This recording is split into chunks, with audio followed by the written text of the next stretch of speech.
इस वीडियो में भगवान श्री कृष्ण द्वारा बताए गए ऐसे अनमोल वचन बताए गए हैं जो आपके जीवन को पूरी तरह बदल सकते हैं। महाभारत के इस दिव्य ज्ञान में छुपा है सफलता, शांति और सही निर्णय लेने का मार्ग।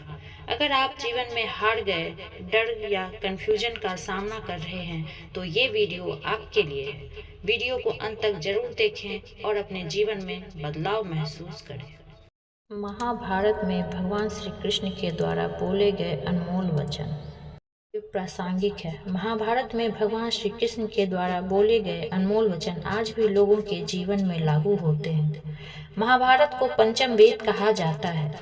अगर महाभारत में भगवान श्री कृष्ण के द्वारा बोले गए उक्तियों को अपने जीवन में आत्मसात कर लिया जाए तो जीवन सार्थक हो जाता है। आज यहाँ हम जानेंगे भगवान श्री कृष्ण के ऐसे ही 15 अनमोल वचनों को। पहला वचन है, कर्म का फल व्यक्ति को उसी तरह ढूंढ लेता है जैसे कोई बछड़ा सैकड़ों गायों के बीच अपनी मां को ढूंढ लेता है। दूसरा वचन है, आत्मा ना जन्म लेती है, ना मरती है, ना ही जलाया जा सकता है और ना ही इसे भिगोया जा सकता है। आत्मा अमर व अविनाशी है। तीसरा वचन है, इस संसार में कुछ भी अस्थायी नहीं है। चौथा वचन है, आत्मा शरीर को वैसे ही छोड़ देती है जैसे मनुष्य पुराने कपड़ों को उतारकर नए कपड़े पहनता है। पांचवा वचन है, मन शरीर का हिस्सा है। सुख दुख का एहसास करना आत्मा का नहीं शरीर का काम है। मान अपमान, लाभ हानि, खुश होना, दुखी होना सब मन की शरारत है। छठा वचन है, जब यह संसार ही अस्थायी नहीं है तो इस संसार की कोई वस्तु कैसे अस्थायी हो सकती है। सातवां वचन है, मैं सभी जीवों में विद्यमान हूँ, मैं चींटी में भी विद्यमान हूँ और मैं हाथी में भी विद्यमान हूँ।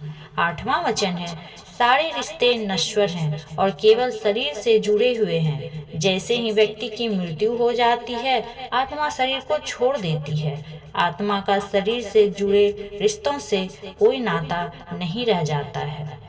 नौवां वचन है, मेरे भी कई जन्म हो चुके हैं, तुम्हारे भी कई जन्म हो चुके हैं। ना तो मेरा आखिरी जन्म है और ना यह तुम्हारा आखिरी जन्म है। 10वां वचन है, वर्तमान परिस्थिति में जो तुम्हारा कर्तव्य है वही तुम्हारा धर्म है। धर्म व्यक्तिगत होता है।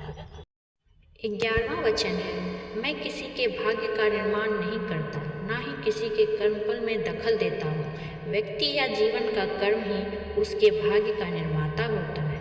12वां वचन है, क्रोध इंसान का सबसे बड़ा शत्रु होता है। क्रोध आने पर इंसान की सोचने समझने की शक्ति खत्म हो जाती है।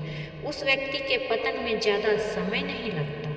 13वां वचन है, व्यक्ति कर्म करने से कभी छुटकारा नहीं पा सकता है, इसलिए तुम्हें हमेशा कर्म करते रहना चाहिए, क्योंकि कर्म के बिना तुम्हारे शरीर का निर्वाह भी नहीं हो सकता है। 14 वचन है, परिवर्तन ही संसार में अस्थायी है, इसलिए परिवर्तन से ही घबराना नहीं चाहिए। 15वां वचन है, मन को नियंत्रण में रखना किसी घोड़े के नवजात शिशु को नियंत्रण में रखने जितना कठिन होता है। दोस्तों, ऐसे ही कृष्णवाणी सुनते रहने के लिए हमारे चैनल को लाइक करें, सब्सक्राइब करें एंड कमेंट में लिखें राधे कृष्ण।